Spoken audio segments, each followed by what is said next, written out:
starting point is the brain, not the literature, I think that like, once you go from that premise that actually you have almost everything up here and the literature is just a way of activating this, everything unlocks.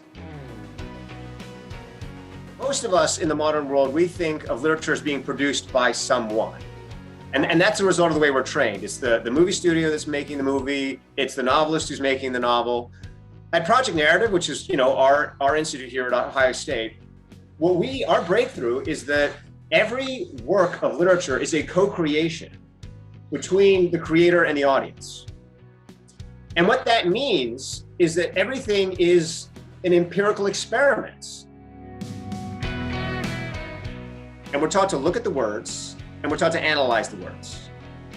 But in fact, if you do that, you'll never get anywhere, because there's actually what's going on and what's important about literature isn't in the words at all. It's in your head. And if you look at the words on the page, you'll get locked in something which is known as symbolic logic. What we do at Project Narrative is we reverse the process. Instead of looking at the words first, we look at your head. We say, what's going on in your head? And if you want to practice the method, it's the same thing. Start to notice what's going on in my head. And if you think about what's going on in your head, you'll notice two separate types of things. The first is you'll start to notice is that what you respond to in literature is not words.